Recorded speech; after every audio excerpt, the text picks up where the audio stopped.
Americans are hurting.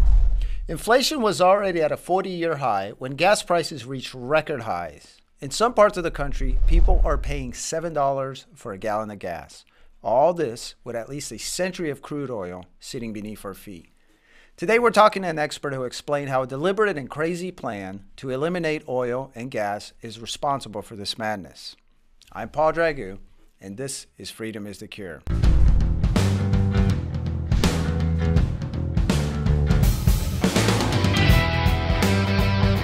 Tom DeWeese is the author of Now Tell Me I Was Wrong and Sustainable. He's among the foremost experts on Agenda 2030. He's been a guest on numerous shows and quoted in several publications, including the Wall Street Journal, New York Times, Washington Post, and Fox News. Tom has spent the last 3 decades warning people about a diabolical plan to enslave the world by using the fake environmental crisis narrative to scare us into giving up our basic liberties. Tom, thank you for joining us, sir.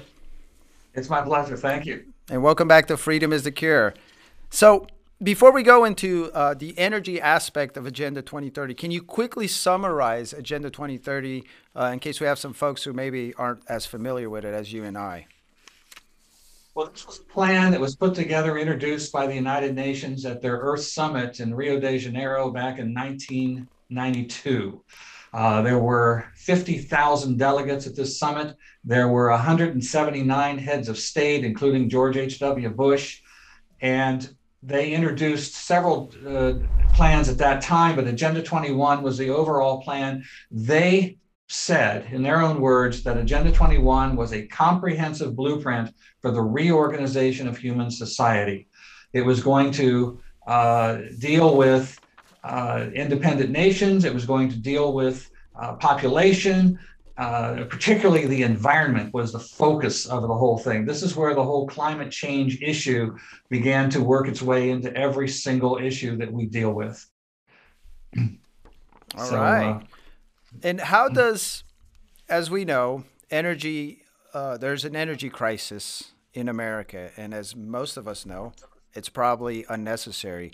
How does the current energy crisis, including the gas prices we're paying, play into this? How is this part of Agenda 2030? Well, to understand the mentality of the people behind all of this, they really want to get people out of their own personal transportation. They want to rebuild the cities so that we're all living together in high rises downtown. We're able to walk to work. We're able to ride a bike. You hear these things in your city council meetings every day in the new development plans, and basically to get us out of our cars. And how do you get people out of their cars? Well, you make gasoline so high that you can't afford to drive the car. And I've always said that $8 a gallon is the sustainablest dream for gasoline, because that means we would stop driving our cars. And so this is one of the things that they've been driving for anyway. And you see the great drive now for electric cars, that everything will be an electric car. We won't have fuel burning cars. We won't have gas furnaces. We won't have any fuel like that available to us. Everything would be electric. And so that's, how do you get there? How do you make that happen? How do you get people to buy electric cars? Well, again, you make it so you can't afford to drive your gas fueled car.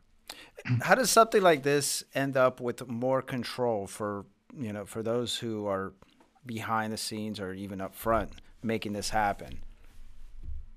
Well, they use scare tactics, and the scare tactic is that if we don't get control of protecting the environment, get a hold of CO2 in which the emissions coming out of the gas fueled cars and so forth, that is causing climate change. And that is, I've had environmentalists say to me over and over again, very arrogantly, it doesn't matter how many rights you think you have if you don't have a planet to stand on. And this becomes the mantra of driving all of this: fear, fear, fear. And so people begin to comply voluntarily and to give up their liberties voluntarily because we've got to protect the environment.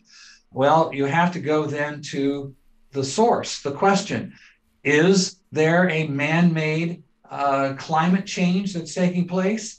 They keep saying 90% of scientists are in consensus with this.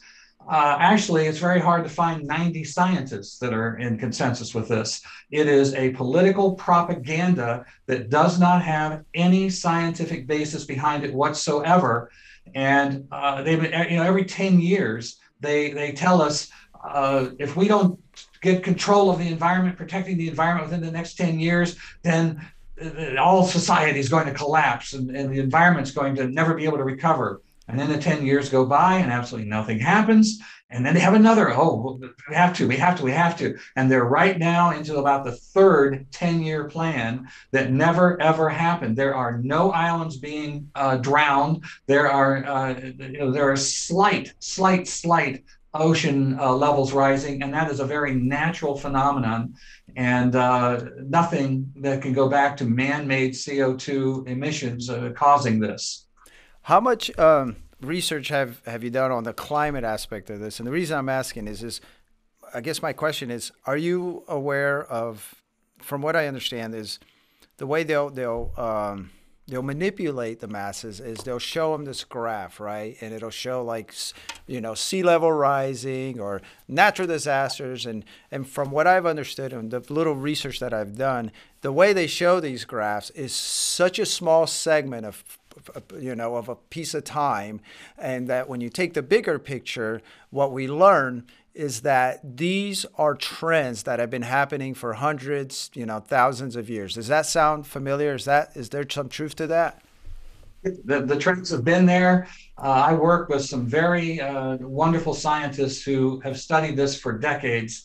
And a good friend of mine, Dr. Willie Soon, he did an article about the climate change back in the very beginning of it. And the title of the article was, "It's the Sun, Stupid." There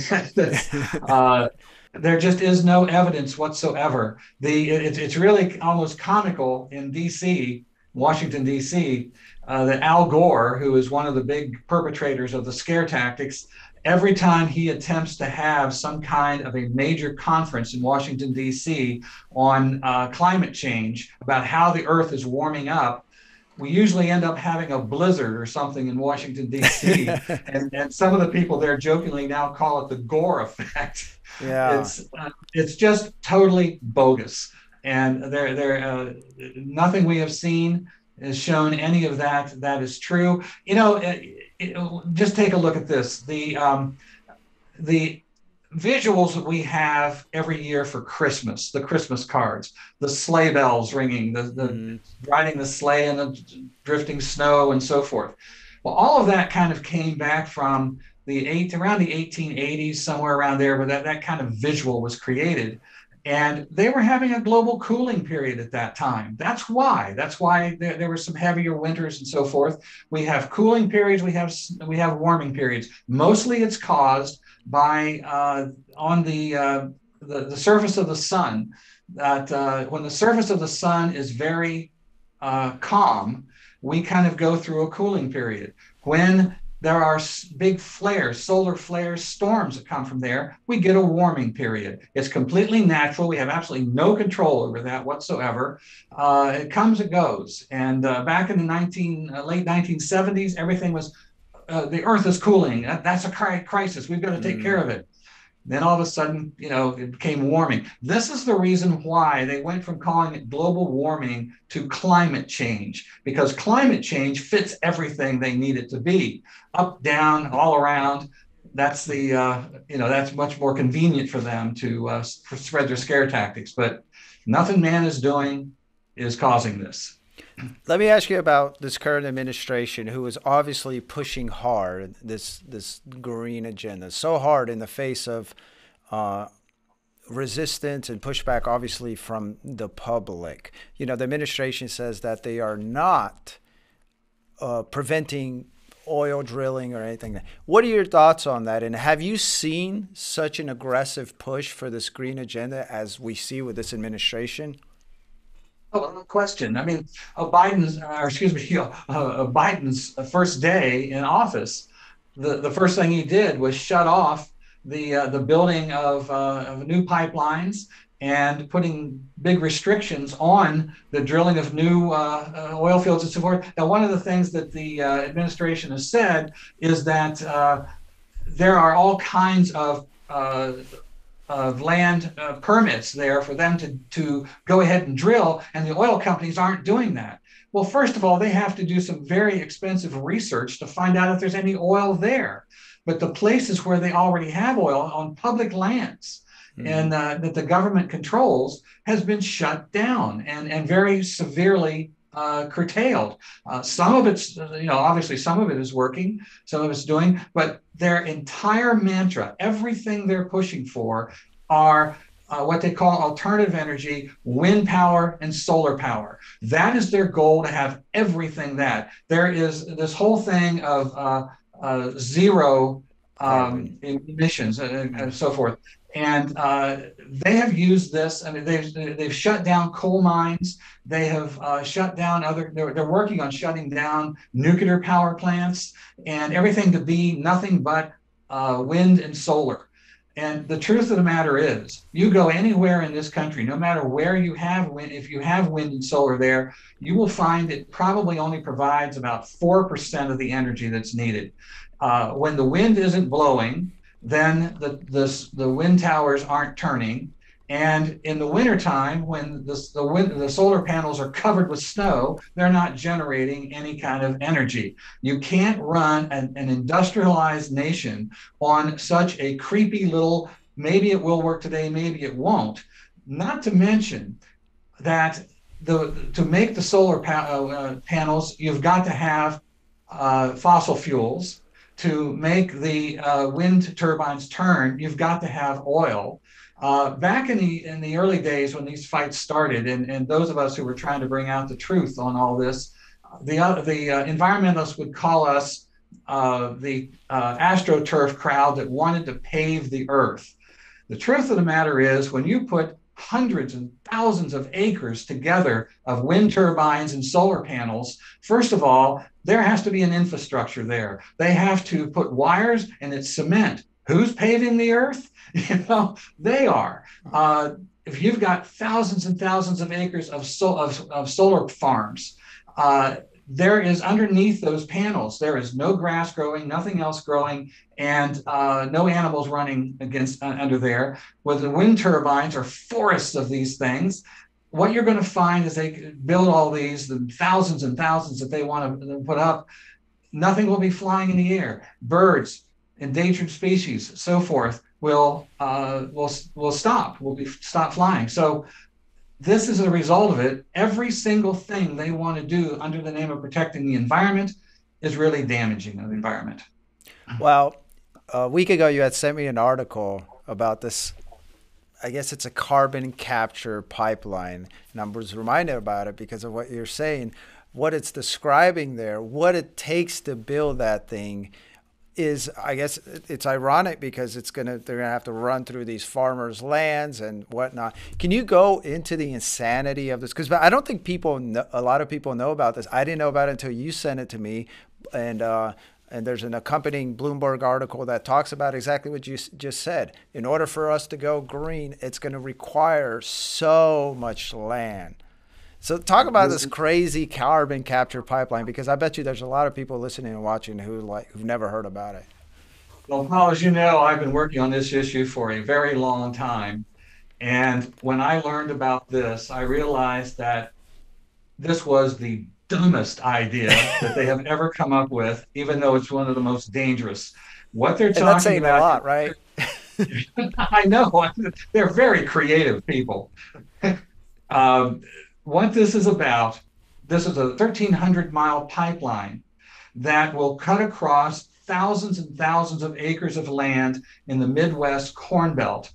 And it's not just, when they build an oil pipeline, they usually try to get a right of way to go on the edge of the property. Maybe it goes along down the road, things like that. This is designed to go right straight through these farmlands where some of the most precious farmland we have in this country that is growing our corn crops. Particularly Iowa is one of the main states involved here. Minnesota, South Dakota, North Dakota, Nebraska, these are all targeted there, where they're going to build this pipeline through there. And the purpose of it is to capture, they're going to, at one end of it, they'll capture CO2 emissions and then run it through the pipeline down into the ground. So we're going to bury CO2 into the ground. That's the solution here to global warming. Now, you combine that with Bill Gates' plan to put up some kind of a layer in the air where we block out the sun. Now they keep saying, follow the science, and we just want to protect nature. First of all, they're going to destroy natural growth. The trees, plants need CO2. They are the things that filter it out. That's the pipeline that already exists. It's natural. God made it. And then we want to block out the sun. So this is total insanity. But what they're doing, there are a couple of companies that are promoting this, pushing it. There is one called Summit Carbon Solutions, and the other one is Navigator CO2 Ventures. Summit is already sending letters out to farmers across Iowa and other states, telling them that this is going to be done. It's going to come across their land, and they're asking the farmers to voluntarily join this. But if they don't, well, golly gee, we may have to use eminent domain to take your land. So that's voluntarily with a bullet, to your brain, the threat of that. That's the way they operate. Well, now we have some, as people have gotten really upset about this, I mean, we're talking about shutting down the production of these farms. And they've told the farmers, well, the first year this is in place, we'll pay you 80% of what your crop would have paid you. On the second year, we'll pay you 60%. Third year, we'll pay you 40%. And then after that, they haven't mentioned what they're going to do. They're going to destroy America's farmland. They come in, it's not just digging a line and put a pipeline in and then you can plant over the top of it. They're going to tear up the topsoil for some reason and destroy that. So we're talking about destroying America's farmland and our ability to feed ourselves. And when you've got the combination of destroying our farmland so we can't produce crops and destroying our energy system so we can't produce energy, you're going to starve to death, freeze to death, and destroy our economy, all in the name of protecting the environment. Now, this was, and back me up on this, was this part of the infrastructure? Was this put somewhere there in this recent infrastructure bill they passed? There is money coming from that to do that, and also to build the cell towers and so forth. There, wind turbines and stuff. That was all in there, and the money coming. And now you have. Some of the farmers and so forth have been very angry and kind of storming city council meetings and so forth. And there was one particular politician who said, well, I just don't see any way that we can stop this. Well, the truth of the matter is, yes, you can. And any politician who says that doesn't understand his own job. First of all, private companies can't create eminent domain. Government does. So if eminent domain is used in this, that will be in partnership with government, not the companies doing that themselves. Now you take this part and combine that with the fact that Bill Gates has now bought up massive amounts of farmland across the country. And he is one of the biggest promoters of the synthetic beef movement. And they are looking at several different ways that how we grow our food will be done basically inside in kind of factories. And it's just nuts. They're talking about how, I've already seen this in places like Paris and other places where they have balconies on the high-rise apartments that have hydroponic pots there growing things. This is how we're going to feed ourselves in the new Green New Deal and this new world. We haven't had any problems feeding ourselves for these last 100 years, I would say. So the fact that they have to come up with this. Now, you had mentioned Bill Gates. He's one of the proponents, and we use the term, they a lot and whatnot. Can you go into perhaps some of the people and the companies or governments, how this kind of works? Because then I want to ask you is like, there's got to be some true believers in this, because the way we talk about it is it's just part of this plan. But first, in addition to Bill Gates, what are some of the institutions, the entities really, really pushing this?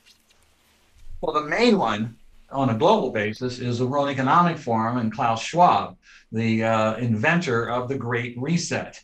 And this is what the Great Reset is, putting all this completely changing. When they introduced Agenda 21, I think, as I mentioned, they called it the comprehensive blueprint to reorganize human society. This is what they mean. Take control of every aspect of our society, our economics, our whole free market system, change it over to a controlled system, change our food, the way we eat, change how we live.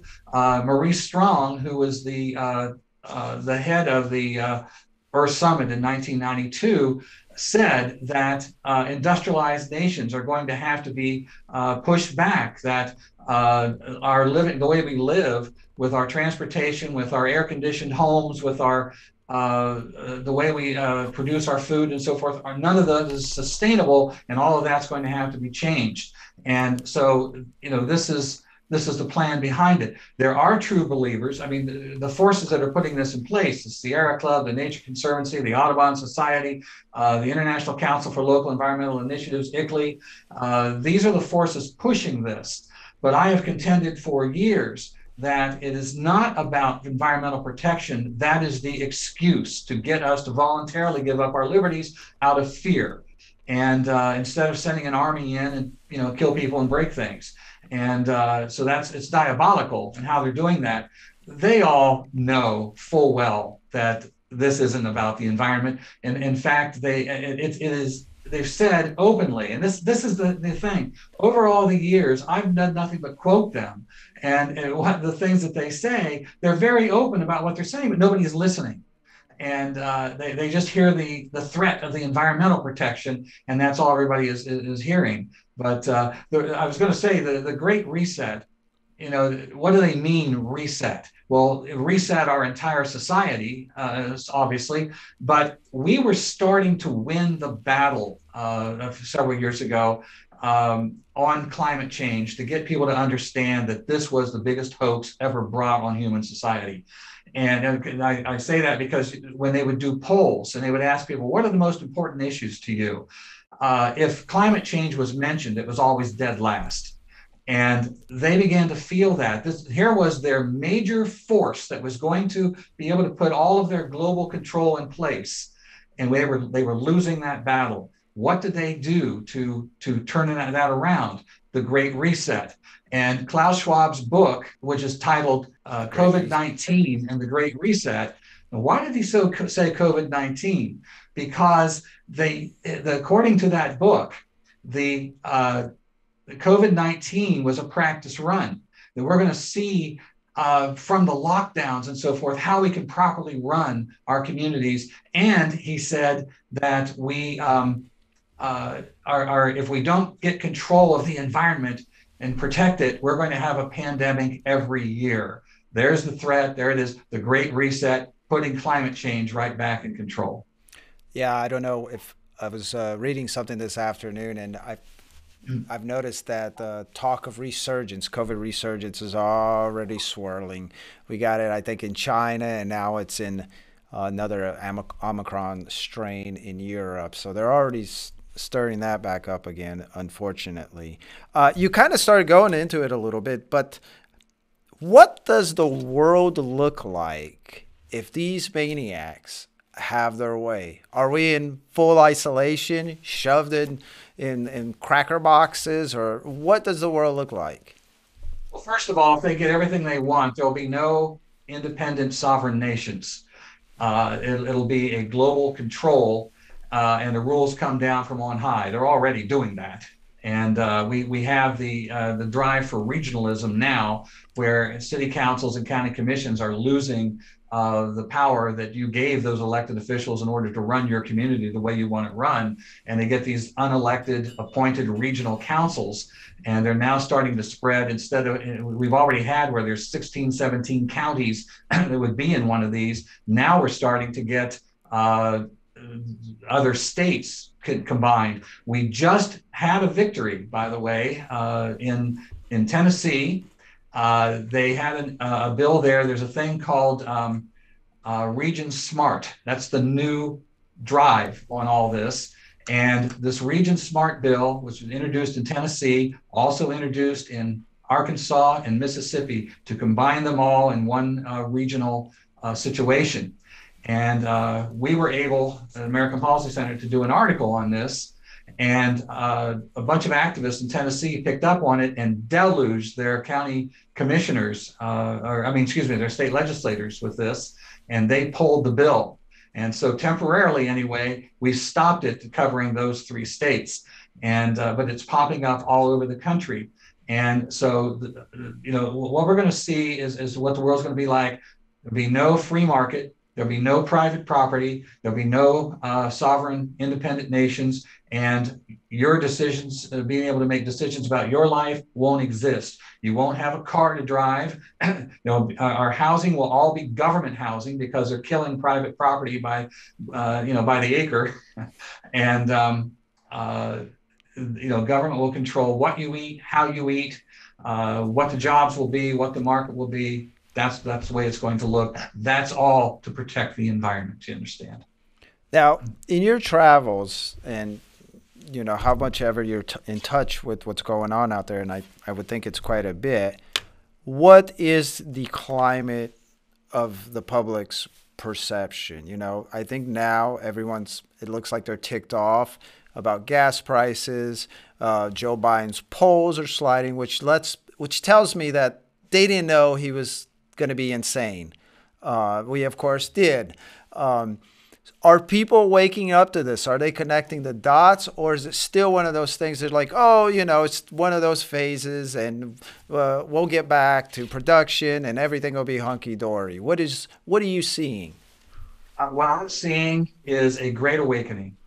I spent a lot of years trying to warn people about all this, and I've gotten a lot of attacks, and Southern Poverty Law Center's done 4 reports on me. It's a hate monger and conspiracy theorist and all that.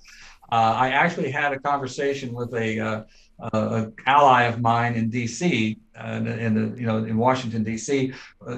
Mainstream conservative organizations have refused to say the words Agenda 21, and when I took up that battle, they started to just take me off stages and deny me a voice and so forth. And he said to me the other day, everybody's saying, and I talked to, saying, Tom was right. But what I'm seeing, I've never been more energized, because what I found as we fought this over the years, people ignored us until they felt they became victimized by the policies, the process. And once they did, and then they began to listen, and they became some of our fiercest fighters. Today, almost everybody in the country is now victimized by this. And the wind is blowing that this coming November election, if we can secure the ballot box, we will wipe these guys out in one day. And they know that. And that, in spite of all the issues we're dealing with, protection of the ballot box is absolutely essential. Number one, if we want to start to change this and fix it, and then we can go through and start to push back these other plans. But that has got to be done, and they know it, and they're doing everything they can to continue to keep power.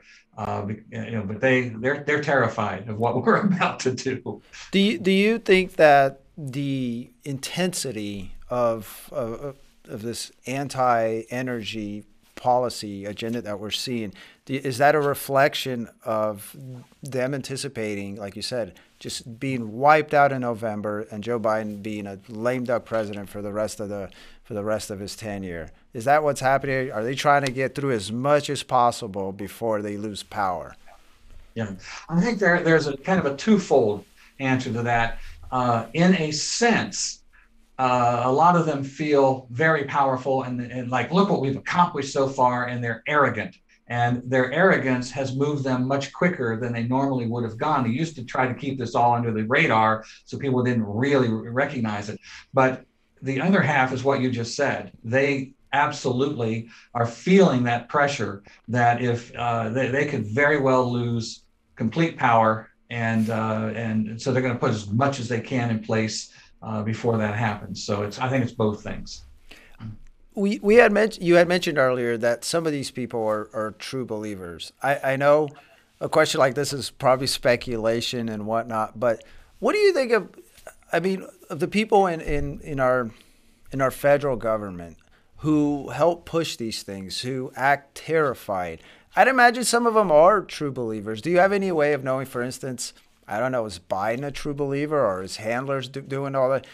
Like, how many of these people in the federal government are actually true believers of this, and how many are just, maniacs who love the power? We saw with COVID-19, clearly they love the power, some of them, but I'd imagine some of them are true believers, and maybe they've been propagandized for all these last decades, right?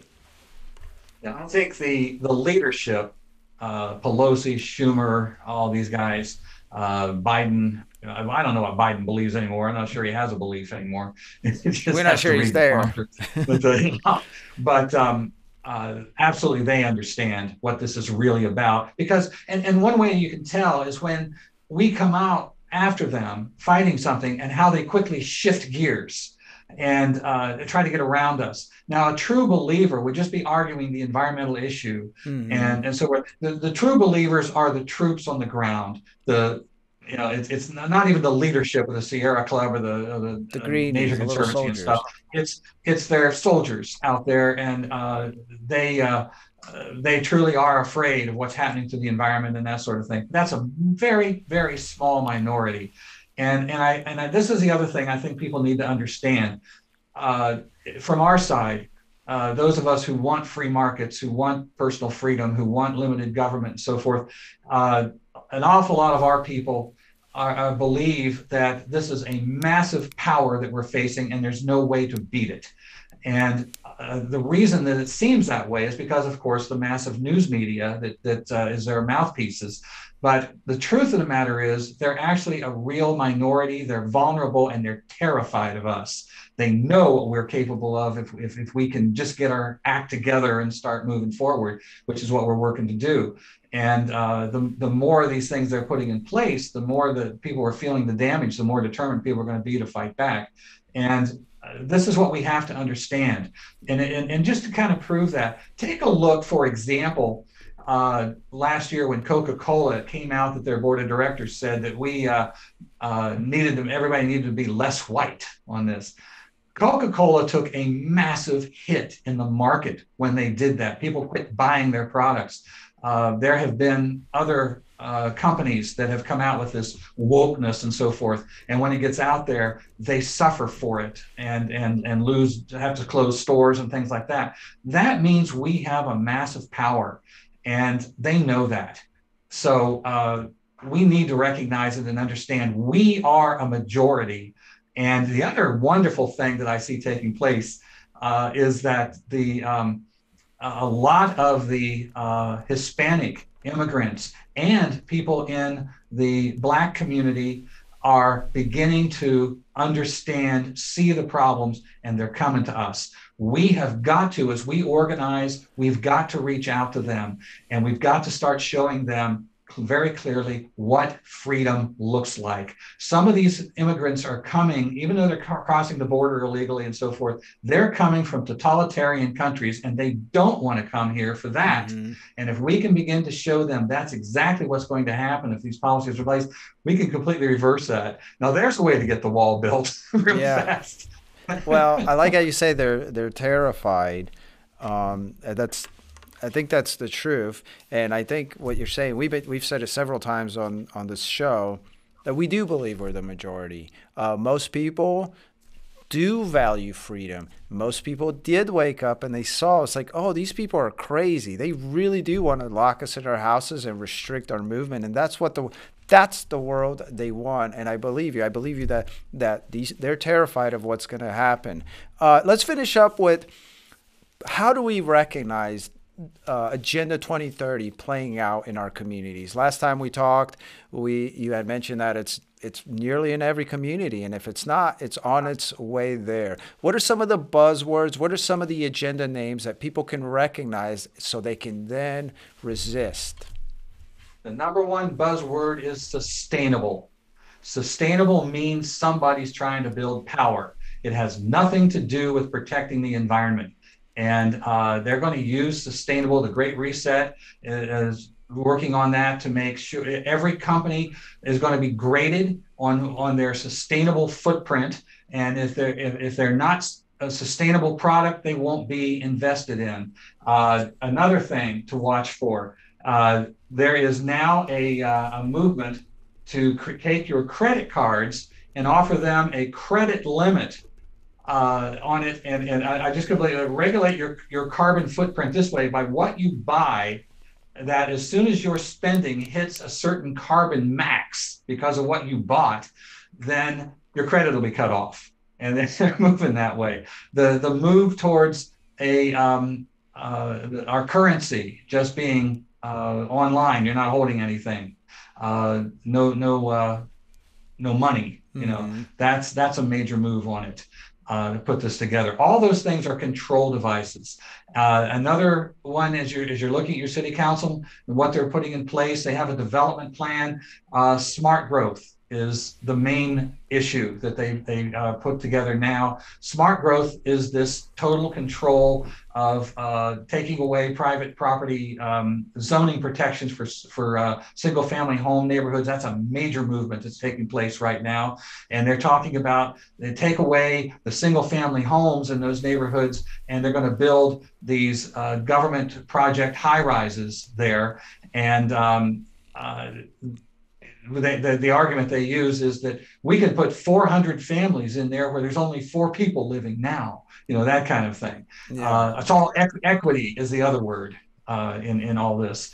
And any controls on energy use, any controls on your transportation, the use of eminent domain to take property, controls on private businesses. They right now, as they're building all these high rises, and they start out having landlords, the attacks on landlords is growing.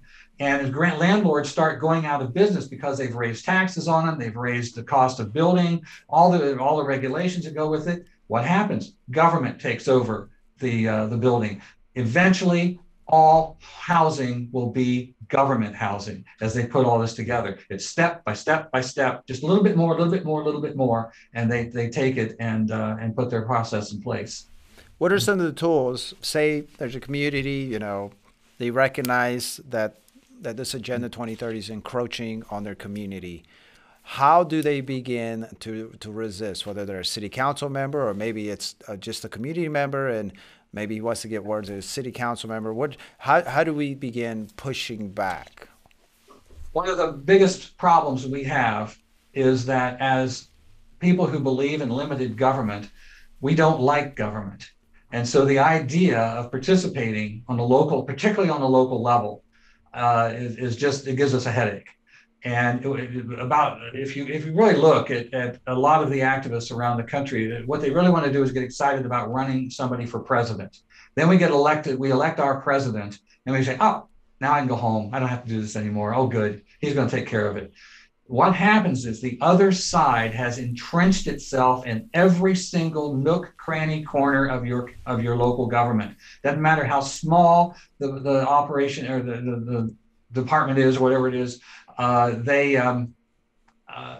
has some kind of influence, or it wouldn't exist. Mm-hmm. We don't pay any attention to that.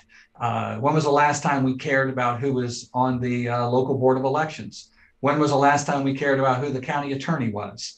And so we don't pay attention to these things, and we're not at those meetings. I am told constantly by elected officials, your people are never there. they are surrounded by these non-governmental organizations, these NGOs that are the ground troops putting these policies in place from the global level. And they are there, they surround them, and that's all they hear from is them. And one of our people then shows up and they say, oh, I've never heard that before. That's just crazy.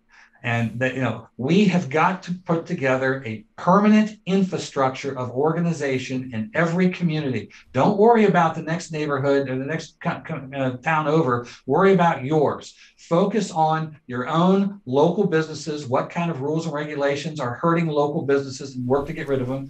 Worry about your private property and look into that. Worry about your own individual rights to be able to live your life as you choose.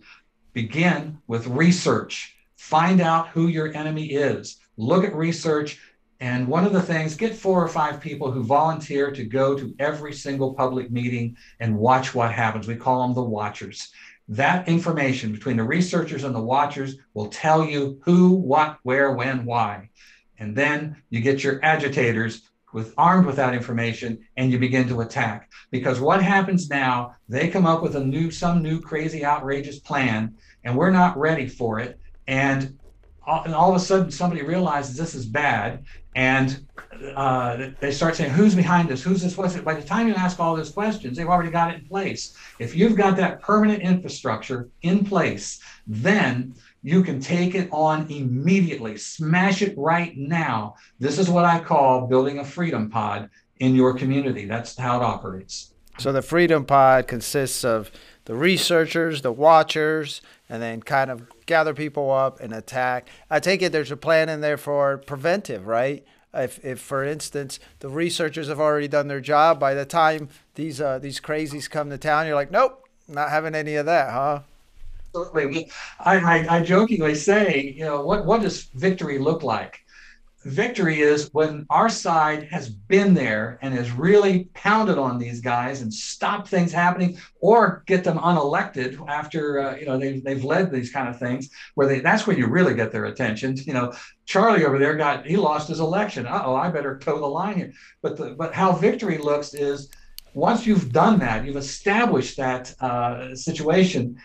The next time one of the NGOs comes in and says, hey, got this new program for you. It's all right here in a box. And we got the money for you, too. And the city councilman looks at him and says, are you nuts? Do you know what my people would do to me if we did this? That's what victory looks like. That's what we need to get to. The good aspect of this, the great news about this is that we're always talking about how we're outgunned resource-wise, and it seems like they may be true. I don't know how true it is, but when it comes to grassroots activism, like you said, they're terrified because they know they are supremely outgunned and outnumbered. And it sounds like we actually do have the greatest resource, and that's grassroots people that hopefully we can harness into activism. We can start pushing these folks out. It's totally possible. I love the way that you present it. There's a lot of doom and gloom these days. Everyone's looking around and they're confused, they're angered, they're frustrated. There's talk of $7, $8 already a gallon. It's like the whole thing will fall apart if it comes to that. But there's not enough talk about the fact that we have won, we can win, and we actually do have the resources to, because there's more of us than them. There's more people who value freedom than who want subjugation. Tom, I'm going to wrap it up, but I'm going to give you the last words, any finishing words, action, inspiration, whatever you want. Send them to americanpolicy.org. I'm going to give you the last words. Actually, I'll take the last words, but you go now. So one of the main things to watch for: do not get trapped into this thing of looking down at your feet and say, we can't beat them, we've lost the republic. I have had people go to, tell me that they had 100 people show up at city council meeting, and I say, well, what happened? Well, nothing, it didn't work. Then I ask them the question, what did you do the next day? Well, nothing, it didn't work. That's why you lose. They're sitting there looking at their watch saying, they're gone. Now let's move forward. They know you're going to do that. Don't go home. This is what we have to do. And as John Adams said, you don't need a majority to to do this. You just need a dedicated minority set on setting brush fires of freedom. And that's what we have to do. If you go to our website at americanpolicy.org, we've created many, many tools to help people to organize. Our latest is our manual on activist handbook on how to organize locally. And it's all right there. And we're there to help any way we can. Tom, thank you so much for coming back on. Thank you for supplying this valuable information. Thank you. Well, folks, Agenda 2030 is real. We are witnessing its implementation, and it's up to those of us who value individual freedom to stop it. And it looks like there's plenty of us. If you'd like to learn more about Tom's work, visit his website, americanpolicy.org. Like you said, there's plenty of tools there, and you can get involved. Also, check out the JBS Agenda 2030 Action Project and consider applying for JBS membership so you can join thousands of other patriots in an organized, concerted effort to beat the globalists and restore freedom. And always remember that whatever ails society, freedom is the cure.